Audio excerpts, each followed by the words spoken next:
Hello everyone, my name is Hombakazi Nqandeka. I'm from South Africa at Elliotdale, also known as Ekhoga.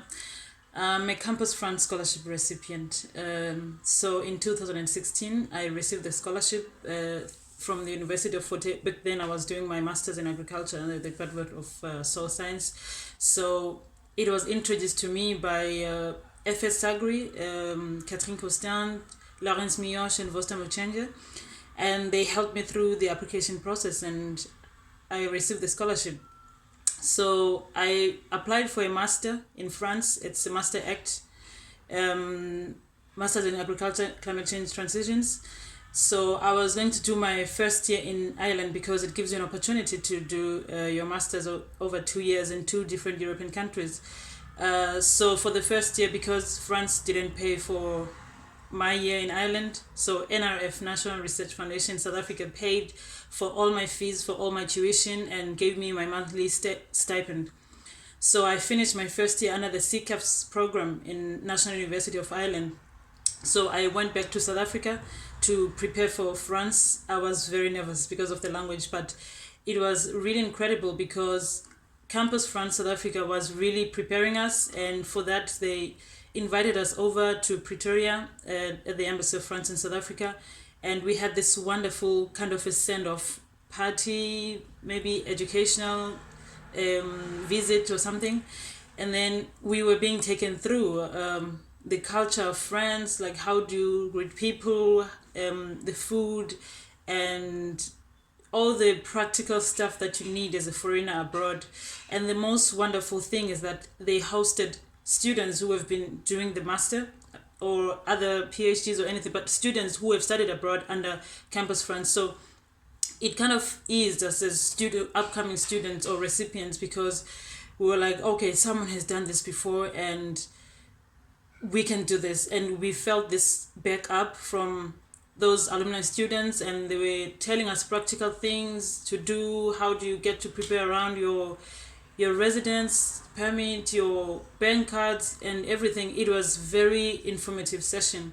So I headed to France in June 2017 because I was rushing to do an intensive course, which is great again because they prepared a course for stranger students to do French over 3 months. It was very intensive and it was kind of very new, but it was incredible again because I met many students just like me who were from their countries and they didn't speak French. So we were all just learning French together, laughing at each other, not able to pronounce words, but it was wonderful. And then straight after that, my master took me into living with a French family. It's a way of studying the French culture very closely, and also for the language and also for the field that you're in. So I worked in a farm for 2.5 weeks or so, and it was very interesting because the husband didn't speak much French, so we kind of had to use our sign language. And for example, if he said I should pick a stone, which is a caillou, and he would like, okay, pick stones, and he would say in French, and like, okay, what is he saying? But he would just take me to the stone, tell me what to do. So within no time, I had vocabulary like gutta gut, which is the drip irrigation. I mean, I would never have known that if I didn't go to that farm, but it was very practical again. So immediately we started classes in France, and all my classes were in French, all my courses were in French. I was very nervous about it. And again, my course, which is Rizad in Sucagro, the school that I went to here in France, they took us into a stage collective, which is an internship that you do for two weeks. We went to Issel, which is like maybe 2 hours from Montpellier, and we were just living there and studying the scenarios of farmers in the area around. Again, it was a lot of learning French because I was interacting with students and understanding the livelihoods. So it was I love the way my life began in France because it was just exposure, like just go out there and live it, experience it.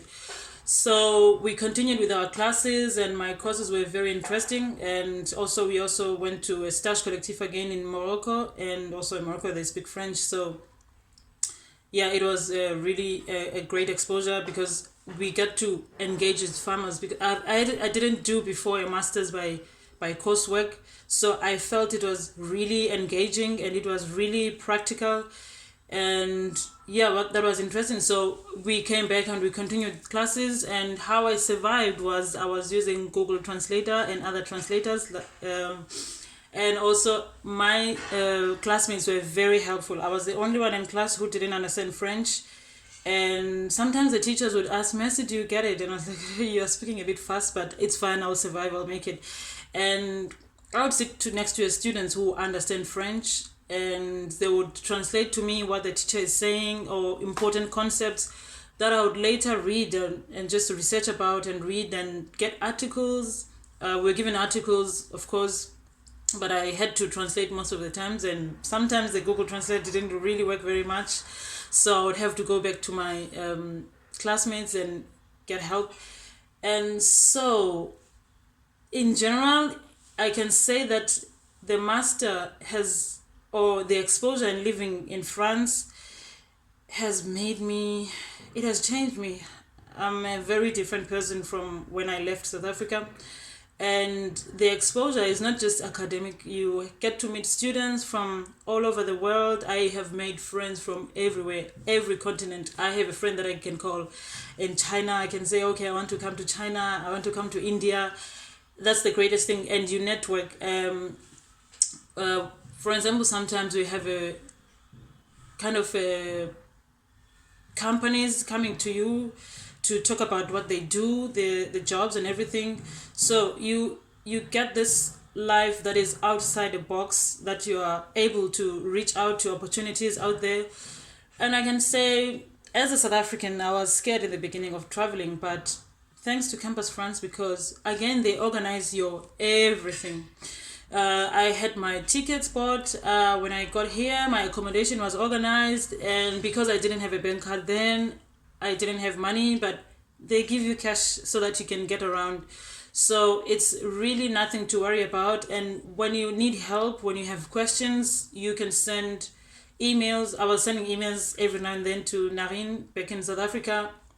And in every city that you are in, there's an officer, Campus France officer, who's assigned to taking care of you. So here I had Hadush Mahan, and I was exchanging emails and asking questions when I needed to, and my stay has been wonderful. And the greatest opportunity was traveling around Europe. I've been to maybe 8 countries in Europe: Italy, Spain, Slovakia, Germany, many different countries. And you get to travel because it's easy to travel. It's easy to travel from Montpellier. You just get a train, takes you to Paris. I mean, it's just 3 hours from here to Paris. It's 3 hours from here to Barcelona, and then you take a flight.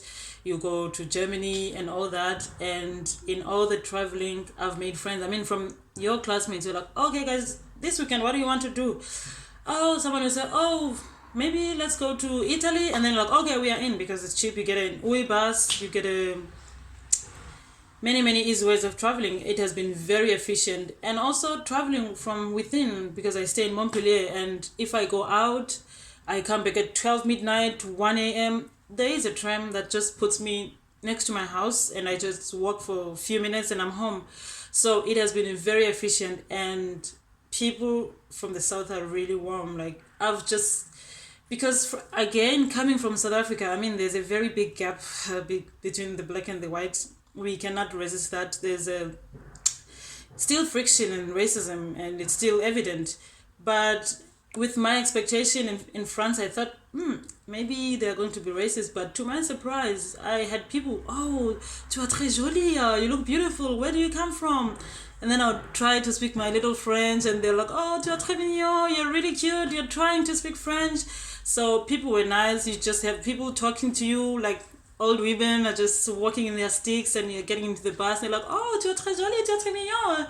So everyone wants to talk to you, and I found it a very welcoming country. You just go to a bar and someone starts talking to you. Oh, what do you do here in Montpellier? All the way from South Africa. Why here? And all that. So people are very welcoming. It was the same experience that I had in Ireland. People were very lovely, welcoming.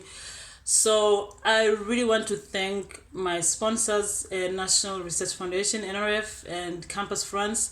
So now I'm finishing up my report, my thesis. It has been kind of challenging, but I'm trying my best. I'm going back to South Africa this Friday, and I'm planning to do my PhD next year after a short break and helping my mother in the farm and just taking it easy. And then I'm just gonna go straight into registering because I'm interested in rural development and farming, especially home farming, because in South Africa it's not many people who are interested in farming, but I'm all about making farming cool and getting young people involved. And so that's where I'm gonna base my research.